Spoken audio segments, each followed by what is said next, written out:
आज हम लोग देखते हैं रेसिस्टेंस क्या होता है। रेसिस्टेंस कहते हैं कि किसी भी ऑब्जेक्ट का वह प्रॉपर्टी जो वो करंट के फ्लो का विरोध करे, अपोज करे, उसको कहते हैं रेसिस्टेंस। जैसे मान लेते हैं ये कंडक्टर है और इस कंडक्टर में हम क्या किए, पोटेंशियल अप्लाई किए, बैटरी से इसको कनेक्ट कर दिए सेल से, और इसमें जब ये करंट फ्लो होगा तो इसके जो फ्री इलेक्ट्रॉन्स होंगे वो एक डायरेक्शन में मूव करना शुरू करेंगे। जब ये मूव करेंगे तो इसके अंदर में क्या है, न्यूक्लियस है, और ये न्यूक्लियस से टकराएंगे, ये फ्री इलेक्ट्रॉन्स टकराएंगे, कॉलिजन होगा, और ये कॉलिजन के कारण जो इलेक्ट्रॉन के फ्लो में अपोजिशन मतलब अपोज हो रहा है उसी को हम लोग बोलते हैं रेसिस्टेंस। ठीक है। ये जो मेटल है उसका नाम हो जाएगा रेसिस्टर, या ये रेसिस्टर में हम लोग जैसे पढ़ेंगे तो रेसिस्टर में फैन होगा, बल्ब होगा, आपका ये ट्यूब लाइट होगा, ये सब जो है रेसिस्टर में आते हैं। ये क्या है, उसका प्रॉपर्टी है, इसीलिए इसका नाम है रेसिस्टेंस। अब थोड़ा सा हम लोग डिफाइन कर लें कि रेसिस्टेंस क्या होता है। तो resistance is the property of क्या substance due to which it opposes the flow of electric current. Clear है। अब रेसिस्टेंस कौन कौन से बात पर डिपेंड करेगा, है ना, रेसिस्टेंस कौन कौन से बातों पर डिपेंड करेगा। तो पहला जो है रेसिस्टेंस जो होगा वो डायरेक्टली प्रोपोर्शनल होगा एल, लेंथ ऑफ कंडक्टर, कितना बड़ा कंडक्टर है। जैसे जैसे हम लंबाई बढ़ाएंगे तो रेसिस्टेंस का मान बढ़ेगा। तो एल जो होगा length of conductor, length of conductor, और रेसिस्टेंस जो होगा वो इन्वर्सली प्रोपोर्शनल होगा area of cross section.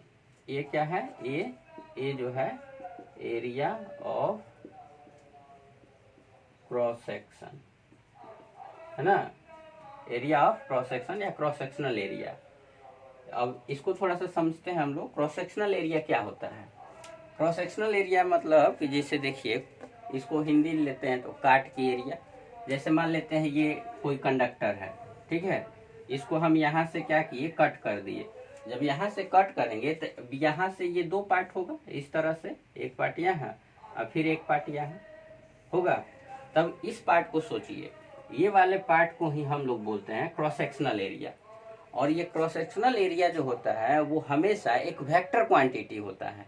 Area simply area, जैसे ये हम लेते हैं रेक्टेंगल का एरिया, स्क्वायर का एरिया, सिलेंडर का एरिया, है ना, ये सारे एरिया जो है वो एक स्केलर क्वांटिटी है जिसका यूनिट हम लोग मीटर स्क्वायर लिखते हैं।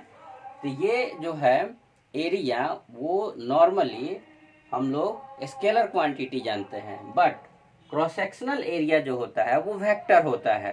तो क्रॉस सेक्शनल एरिया हमेशा इस काट के, इस ये जो काट है इस काट के आउटवर्ड परपेंडिकुलर नॉर्मल की तरफ होता है। ये आउटवर्ड परपेंडिकुलर इस प्लेन पर, ये जो कट किया गया इस प्लेन पर परपेंडिकुलर होगा इस एरिया का डायरेक्शन। इसीलिए ये क्रॉस सेक्शनल एरिया जो होगा वो एक वेक्टर क्वांटिटी होगा। याद रहेगा कि ये जो है एरिया मतलब ये सिलिंड्रिकल एरिया जो है वो एरिया स्केलर, और ये क्रॉस सेक्शनल एरिया जो है वो वेक्टर। तो याद रहेगा। जैसे अब इसको हम ऐसे नहीं कट करके ऐसे कट कर दे, इस तरह से क्रॉस कर दें, तो अब ये एरिया कैसे बनेगा, तो ये एरिया इस तरह से बनेगा। ठीक है। ये अब इसका किधर होगा, तो इस सरफेस पे, ये क्रॉस सेक्शनल एरिया के सरफेस पे जो आउटवर्ड नॉर्मल होगा, नॉर्मल परपेंडिकुलर, इस सरफेस पे जो परपेंडिकुलर लाइन होगा तो इसका परपेंडिकुलर लाइन इस डायरेक्शन में, तो ये इसका जो होगा इसका नॉर्मल का डायरेक्शन होगा, तो इसका एरिया का डायरेक्शन इधर, तो इसलिए ये क्रॉस सेक्शनल एरिया इधर, तो ये वेक्टर क्वांटिटी हुआ। अब बात समझ में आई कि क्रॉस सेक्शनल एरिया क्या होता है। जैसे मान लेते हैं ये एक कोई कंडक्टर है, अब इस कंडक्टर को हम ऐसे काट दिए इस प्लेन के परपेंडिकुलर, है ना, लेंथ के परपेंडिकुलर, तो इस लेंथ के परपेंडिकुलर कट किए तो ये एरिया बनेगा, तो ये एरिया क्रॉस सेक्शनल एरिया कहलाया। अगर हम इसको क्रॉस किए ऐसे, जैसे ऐसे काटे हैं, तो ये एरिया इसका क्रॉस सेक्शनल एरिया का कहलाएगा, ये वाला पार्ट, ये क्रॉस सेक्शनल एरिया कहलाएगा। तो इससे जो करंट फ्लो होगा ये इसके इन्वर्सली प्रोपोर्शनल होगा। इसका मतलब हुआ कि जैसे जैसे हम ए को बढ़ाएंगे तो रेसिस्टेंस घटेगा। एग्जाम्पल में समझिए, आपका विंडो है, डोर है, अब उस डोर का हम जो चौड़ाई है उसको कम कर दें तो एक आदमी जाएगा, थोड़ा सा बढ़ा दें तो 2 आदमी जाएगा, और बढ़ा दें तो 5 आदमी जा सकता है। तो जैसे जैसे हम इसका बढ़ा रहे हैं, एरिया बढ़ा रहे हैं डोर का, वैसे वैसे आदमी जो है, नंबर ऑफ पीपुल्स जो है उसमें इंटर ज्यादा कर रहे हैं। तो उसी तरह समझिए यहाँ पे कि एरिया जो है जैसे जैसे हम बढ़ाएंगे तो रेसिस्टेंस कम जाएगा, मतलब कॉलिजन कम होगा कंडक्टर में। बात समझ में आई? अब इसी को हम क्या करते हैं, मैच करते हैं दोनों इक्वेशन को। अब दोनों इक्वेशन को मैच करेंगे तो क्या लिखेंगे, R directly proportional L by A. अभी प्रोपोर्शनलिटी का साइन हटाएंगे तो क्या हो जाएगा, R is equal to rho L by A. हो गया, ये आपका हो गया क्या चीज, रेसिस्टिविटी। रो को क्या बोलते हैं, रेसिस्टिविटी, रेसिस्टिविटी। अब पहले हम इस सारे टर्म को कैलकुलेट करते हैं, देखते हैं कि आगे आगे क्या चलता है। तो ये एरिया है, तो एरिया को हम लिख सकते हैं, थोड़ा सा इधर देखते हैं हम लोग।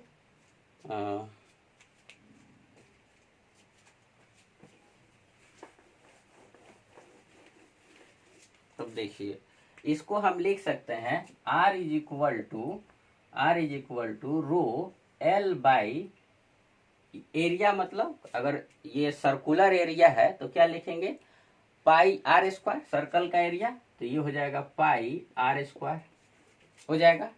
हम क्या किए, इसी को लिखे हैं R is equal to rho L by A को यहाँ पे हम लिखे। अब क्या करते हैं, ऊपर नीचे दोनों साइड में लंबाई से मल्टीप्लाई कर देते हैं। तो R इज इक्वल टू हम क्या लिखेंगे, रो L by A into L. अब देखिए ये L एरिया गुने थिकनेस या एरिया इंटू लंबाई, ये जो होता है इसको बोलते हैं वॉल्यूम। तो ये हो जाएगा rho L square by volume, ये हो जाएगा वॉल्यूम। उसी तरह क्या करते हैं, ऊपर इसमें एरिया से मल्टीप्लाई कर देते हैं ऊपर नीचे। तो R इज इक्वल टू क्या हो जाएगा, rho L into A by A into A. अब इसको हम लिख सकते हैं L इंटू ए को वॉल्यूम, जैसे यहाँ पे लिखे, तो rho into volume by A square, ये हो जाएगा वॉल्यूम। हो गया। अब थोड़ा देखिए, पहला इक्वेशन जो है ये वाला से, ये R जो है L के डायरेक्टली प्रोपोर्शनल तब होगा जब ये दोनों कांस्टेंट होगा, मतलब ये तो कांस्टेंट है, ये कांस्टेंट होना चाहिए, मतलब एरिया कांस्टेंट हो जाएगी। अभी इस सारे इक्वेशन का हम कंक्लूजन निकालते हैं कि इफ R वेरीज L, है ना, देन क्या होना चाहिए, देन A इज कांस्टेंट, याद रखना है। ये लेंथ R जो है लंबाई के अकॉर्डिंग, अगर रेसिस्टेंस लंबाई के अकॉर्डिंग अगर इंक्रीज कर रहा है या डिक्रीज कर रहा है तो उसमें कंडीशन है कि ये एरिया कांस्टेंट होना चाहिए। दूसरा है कि अगर R जो है, R वो डायरेक्टली प्रोपोर्शनल हो जाए L स्क्वायर के, तब क्या होगा, वॉल्यूम इज कांस्टेंट, तो V इज कांस्टेंट। हो गया। दूसरा है कि अगर इसमें जो हो जाए रेसिस्टेंस R जो है एरिया के इन्वर्सली प्रोपोर्शनल हो जाए, तब क्या कंडीशन होना चाहिए, L इज कांस्टेंट। अगर यहाँ पे जैसे देखें A स्क्वायर है ना, तो volume is constant.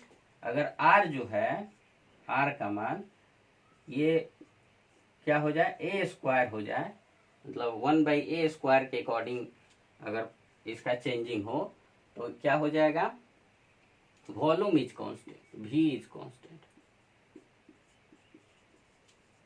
Volume is constant, ठीक है, वॉल्यूम, ठीक है ना। तो इस तरह से ये 4 टाइप जो है ये याद रखना है, कुछ नहीं किए, इसी में हम कभी लेंथ से मल्टीप्लाई किए, कभी एरिया से मल्टीप्लाई किए, जो कि यहाँ पे हम लोग देख रहे हैं, और इसी का हम लोग यहाँ पे कंक्लूजन निकाल दिए कि ये कब होगा, ठीक है। अब हम लोग देखते हैं कि रो क्या होता है, रेसिस्टिविटी, या इसी का नाम है स्पेसिफिक रेसिस्टिविटी।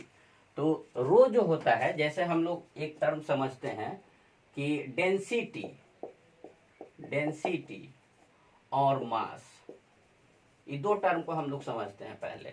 तो डेंसिटी क्या चीज का होता है, डेंसिटी जो है वो किसी भी सब्सटेंस का होता है, और मास क्या होता है, ऑब्जेक्ट का होता है। जैसे ये पेन है, तो ये पेन का मास होगा, ठीक है, बात समझ में आ रहा है।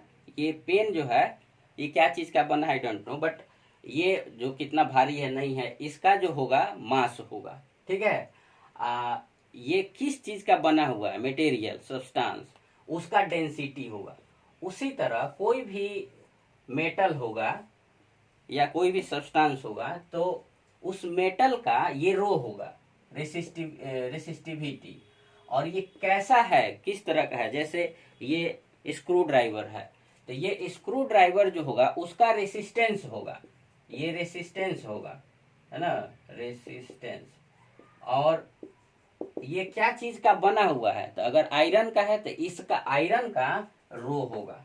बात समझ में आया। तो रो क्या है, rho is the property of substance due to which it opposes the flow of electric current. ये क्या है, R resistance of a body या object which oppose the flow of electric current. बात समझ में आई। इस तरह से हम लोग देखे रो क्या है और रेसिस्टेंस क्या है। रो मतलब स्पेसिफिक रेसिस्टिविटी या रेसिस्टिविटी, या ये है रेसिस्टेंस, सिंपल रेसिस्टेंस कहते हैं। अब इसका यूनिट हम लोग कैसे निकालेंगे, तो देखिए यूनिट जो हो जाएगा, अगर रो इज इक्वल टू हम यहाँ से निकालें तो ये हो जाएगा ओम, ये हो जाएगा मीटर स्क्वायर, और ये हो जाएगा मीटर। तो 1 मीटर से 1 मीटर कैंसिल, तो क्या हो जाएगा, ओम मीटर। ये क्या हो गया, SI यूनिट ऑफ रो। रो मतलब रेसिस्टिविटी, रेसिस्टिविटी का यूनिट क्या हो जाएगा, ओम मीटर, ठीक है। रेसिस्टेंस को हम लोग अलग अलग में भी मेजर करते हैं, जैसे स्टैट ओम लिखते हैं, स्टैट ओम, या एब्सोल्यूट ओम। तो स्टैट ओम जो हो गया, एब्सोल्यूट ओम हो गया, ये सीरियस यूनिट है। ये क्या चीज यूनिट हो गया, ये ऐसे लिखते हैं स्टैट ओम और एब्सोल्यूट ओम, है ना। ये दोनों जो है कैसा यूनिट है, सीजीएस यूनिट है, सीजीएस यूनिट हो गया, ये सीजीएस यूनिट है, ठीक है। इस तरह से ये रेसिस्टेंस के बारे में हो गया। अब हम लोग नेक्स्ट वीडियो में देखेंगे कि इसका ग्रुपिंग, रेसिस्टेंस का ग्रुपिंग कैसे होगा। चलिए फिर हम लोग अगले वीडियो में देखते हैं। Okay, thank you.